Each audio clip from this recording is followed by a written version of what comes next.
Olá, meus queridos, a graça e a paz do nosso Senhor Jesus Cristo. Seja bem-vindo a mais um vídeo do nosso canal. Vamos dar sequência à nossa série devocional no livro de Atos. Vamos ler hoje o capítulo 2. A história da igreja começa a partir daqui. Vamos ver então o que diz a palavra do Senhor no livro de Atos, capítulo 2, versículos 1 a 13. Chegando o dia de Pentecoste, estavam todos reunidos num só lugar. De repente veio do céu um som, como de um vento muito forte, e encheu toda a casa na qual estavam assentados, e viram o que parecia línguas de fogo, que se separaram e pousaram sobre cada um deles. Todos ficaram cheios do Espírito Santo e começaram a falar noutras línguas, conforme o Espírito os capacitava. Havia em Jerusalém judeus devotos a Deus, vindos de todas as nações do mundo. Ouvindo-se o som, ajuntou-se uma multidão que ficou perplexa, pois cada um os ouvia falar em sua própria língua. Atônitos e maravilhados, eles perguntavam: acaso não são galileus todos esses homens que estão falando? Então, como os ouvimos, cada um de nós, em nossa própria língua materna? Partos, medos, elamitas, habitantes da Mesopotâmia, Judéia e Capadócia, do Ponto e da província da Ásia, Frígia e Panfilha, Egito e das partes da Líbia, próximas a Cirene, visitantes vindos de Roma, também tanto judeus como convertidos ao judaísmo, cretenses e árabes. Nós os ouvimos declarar as maravilhas de Deus em nossa própria língua. Atônitos e perplexos, todos perguntavam uns aos outros: que significa isto? Alguns, todavia, zombavam deles e diziam: eles beberam vinho demais. Bom, meus irmãos, nós temos aqui o relato do Pentecoste, o relato em que nós entendemos, os teólogos, a maioria dos teólogos entendem que neste momento é que dá início à igreja cristã, a era da igreja cristã.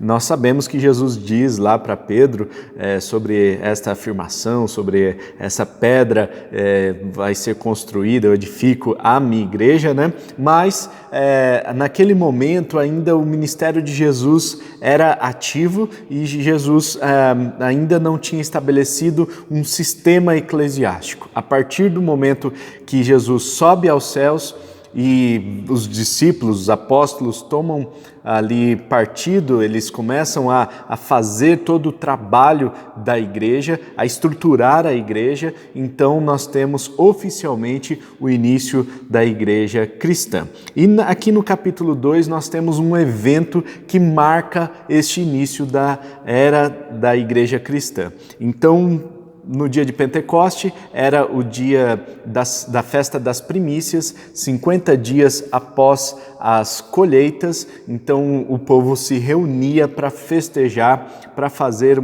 uma grande celebração por causa das colheitas. Nesta época, a cidade de Jerusalém ficava cheia, porque as pessoas costumavam trazer ofertas para o templo. Então, nessa época, a cidade ficava toda em festa e todos iam até Jerusalém para levar as suas ofertas a Deus. Bom, então nós vemos que tinha ali algumas pessoas que estavam reunidas, em torno de 120 pessoas, como nós vimos no texto anterior, estavam reunidos orando, segundo o versículo 14 aqui do capítulo 1 de Atos. Então eles estavam em oração, estavam buscando a Deus, estavam sempre se reunindo em oração, diz o texto, e essas 120 pessoas estavam reunidas orando. Neste momento, a casa onde eles estavam, diz a tradição que foi a casa de Maria, mãe de João Marcos, o mesmo que escreveu o Evangelho de Marcos e que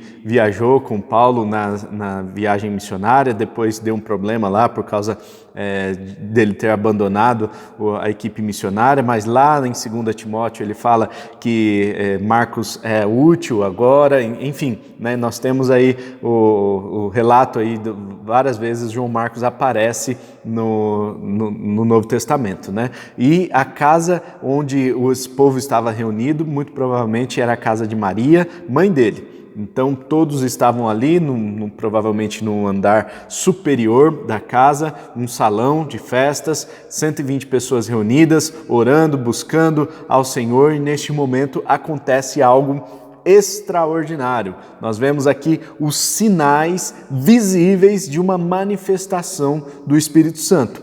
Neste momento vem o primeiro sinal, um som como de um vento impetuoso, um vento muito forte. Esse som vem do céu, esse som faz com que tudo se trema, todo lugar onde eles estavam ali começa a ficar cheio desse som, né? Então a gente imagina que as pessoas ficaram amedrontadas e por causa desse som uma grande multidão começa a se reunir, a se aglomerar ali próximo da casa onde eles estavam. Vem esse som dos céus, enche a casa onde eles estão. Esse som é de um vento impetuoso. Alguns acreditam que era um vento, mas não era um vento. A Bíblia é bem clara em dizer que era o som como de um vento. Então um som muito forte, estrondoso, que enche o lugar onde eles estavam, e este som faz com que o lugar onde eles estavam ali comece a tremer, né? Afinal,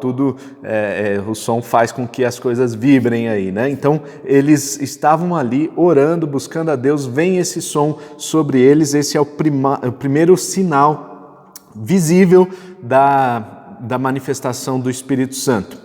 E segundo sinal, eles vêm como línguas de fogo sobre a cabeça de cada um. Então o versículo diz que e viram o que parecia línguas de fogo, que se separaram e pousaram sobre cada um deles. Então sobre a cabeça de cada um tinha uma língua como de pegando fogo, né? Uma língua flamejante ali, e estava sobre a cabeça de cada um. Isso todos que estavam presentes viram e relataram este fato. Olha só, gente, então primeiro sinal visível aqui, o som, né? Embora não seja tão visível, mas houve ali uma manifestação espiritual, né? Então o segundo sinal, esse sinal das línguas de fogo pousando sobre a cabeça de cada um. E o texto diz que todos ficaram cheios do Espírito Santo neste momento. Quando as línguas de fogo pousam sobre a cabeça deles, eles ficam cheios do Espírito Santo, e o que eles fazem? Conforme o Espírito os capacitava, eles começam a falar em outras línguas. Meus irmãos, eis aqui a grande confusão que muitos ficam aí discutindo se essas línguas eram línguas dos anjos ou não, né? Então vamos lá. Aqui no texto nós não temos parâmetro nenhum para falar que era uma língua angelical, uma língua dos céus, tá certo? Conforme o Espírito os capacitava, eles estavam falando noutras línguas. E o texto aqui, no original, dá a entender, tá certo? Que eram línguas, idiomas. Okay? Então, aqui, neste caso, o Espírito Santo estava capacitando aquelas pessoas para que eles falassem os idiomas das regiões ali que estavam representadas naquele lugar. Nós vemos isso mais para frente também, quando diz que estavam reunidos ali pessoas, partos, medos, elamitas, habitantes da Mesopotâmia, Judéia, Capadócia, Ponto, província da Ásia, Frígia, Panfilha, Egito, Líbia, Cirene, Roma e muitos cretenses e árabes. Ou seja, tinha gente de praticamente todo o mundo antigo ali reunido. Eles estavam percebendo aquela aglomeração, aquele fato inusitado. Eles estavam ouvindo o que os galileus falavam, o que aqueles apóstolos falavam em sua própria língua materna. É isso que o texto diz. Mas é interessante que o texto no versículo 11 diz que nós os ouvimos declarar as maravilhas de Deus em nossa própria língua. Então não é apenas falar, eles não estavam apenas conversando entre si e cada um na sua própria língua, e de repente eles entendiam na sua língua materna. Eles estavam não apenas não fazendo isso, né, mas eles estavam declarando as maravilhas de Deus. Outras versões da Bíblia trazem o texto mistérios, né? Eles estavam conversando entre si sobre os mistérios de Deus. Bom, o que nós temos aqui, de fato, é que as maravilhas de Deus, ou os mistérios de Deus, são coisas que Deus estava fazendo na vida daquelas pessoas e eles estavam ali testemunhando. Isso por quê?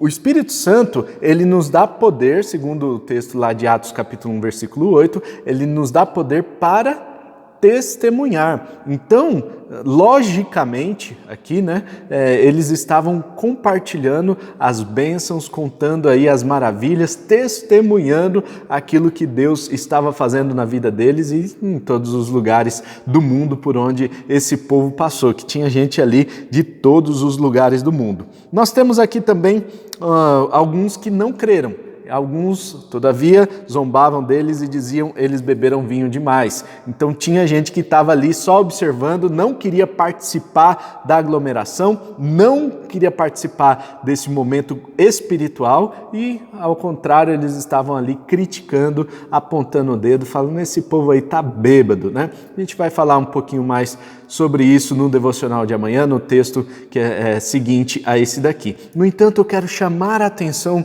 dos irmãos aqui para essa ação do Espírito Santo, essa ação sobrenatural do Espírito Santo, que é manifesta em alguns sinais, né? Mas eu quero principalmente chamar a atenção de você para esse Espírito Santo que traduz. O Espírito Santo é aquele que traduz. É aquele que fala aos nossos corações conforme a nossa necessidade. Não sei quantos já tiveram essa experiência de, por exemplo, assistir um vídeo do YouTube ou mesmo uma pregação de algum pastor e, de repente, você tem uma interpretação, né? O Espírito Santo fala com você de uma forma e a pessoa que está do seu lado ouviu a mesma mensagem, nas mesmas circunstâncias, mas ela tem uma interpretação diferente ou o Espírito Santo fala com a pessoa de uma forma muito diferente. Não sei quantos já passaram por essa situação. Eu já passei por situações assim em que eu preguei a palavra e eu preguei às vezes uma palavra que muito confusa, eu mesmo estava muito nervoso, muito agitado naquele dia e quando a mensagem acabou, muitas pessoas vieram, puxa pastor, que legal, muito obrigado pela sua mensagem, eu vou fazer isso, eu vou mudar minha vida naquilo e tal, e eu fico assim, puxa, como é o Espírito Santo. O Espírito Santo age na vida das pessoas, traduzindo a palavra no coração das outras pessoas. Por isso, dentro de um casamento, por exemplo, não dá para ter um casamento feliz, um casamento longevo, sem ter o Espírito Santo. Isso por quê? Porque o casal, sempre o homem e a mulher, eles estão vivendo momentos diferentes da vida. Eles estão vivendo tempos diferentes. E não dá para falar a mesma língua sendo diferentes, sendo pessoas estrangeiras, vieram de famílias diferentes, têm culturas diferentes, têm costumes diferentes, têm tudo diferente e de repente se colocam debaixo de um mesmo teto querendo fazer as coisas em união. Vêm os conflitos, natural que venha, mas se tiver o Espírito Santo ali conectando, o Espírito Santo traduzindo, não sei quantos já tiveram essa experiência também de falar algo para outra pessoa e a outra pessoa não entender. Você fala num português claro ou de repente na sua língua materna bem clara e a outra pessoa não entende. E aí vem o Espírito Santo e quando você vê a ação do Espírito Santo na vida da pessoa, o Espírito Santo entra na pessoa e traduz aquela palavra. E a pessoa entende muito bem, ela assimila aquilo ali e o Espírito Santo também provoca essa transformação na vida das pessoas. Afinal, o Espírito Santo é aquele que nos convence do pecado, da justiça e do juízo. Então, irmãos, eu quero nos conclamar cada um de vocês que está assistindo esse vídeo a buscar esse Espírito Santo, a buscar a tradução do Espírito Santo para as palavras que Deus quer falar conosco por meio de pessoas ao nosso redor, por meio de circunstâncias ao nosso redor e por meio da própria palavra dele que está nas nossas mãos. Nós temos oportunidade de estudar a sua palavra, nós temos oportunidade de nos aprofundar na palavra de Deus, então que nós possamos fazer isso com alegria em nossos corações e que o Espírito Santo traduza essa palavra no seu coração. Pode ser que eu tenha sido confuso em algum ponto, algum aspecto, mas eu oro para que o Espírito Santo fale contigo e ele traduza todas as palavras dos meus lábios para o seu coração, para a sua vida, porque Ele vai provocar a transformação na sua vida. Amém? Vamos orar?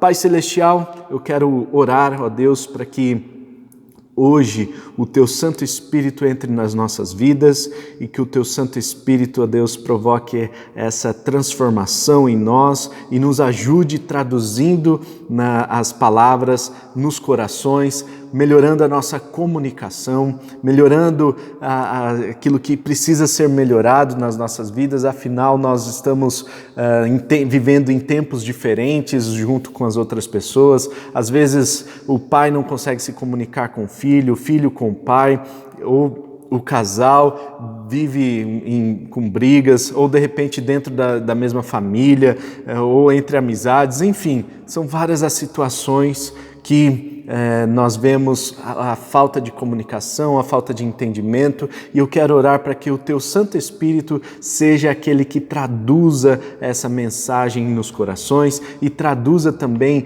na comunicação entre os irmãos, que eles possam, ó Deus, ver isso, experimentar essa tradução sobrenatural do Teu Santo Espírito dentro do casamento, dentro dos relacionamentos de amizade, dentro dos relacionamentos de pai e filho, enfim, que em todas as áreas nós possamos experimentar o Espírito Santo agindo nas nossas vidas, traduzindo as nossas palavras ao coração de outra pessoa.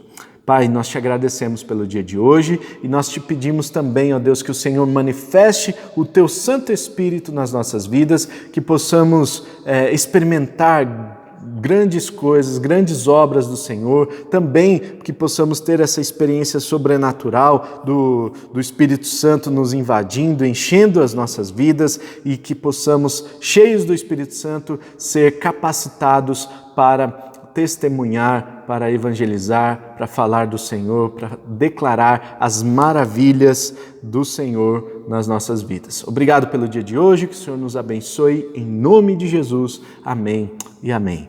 Amém! Deus abençoe, gente. Não se esqueça de compartilhar esse vídeo. Não se esqueça também de se inscrever no nosso canal para ficar por dentro das novidades, tá certo? Amanhã tem vídeo novo no nosso canal. Vamos continuar a nossa série devocional. Um forte abraço, tamo junto e tchau!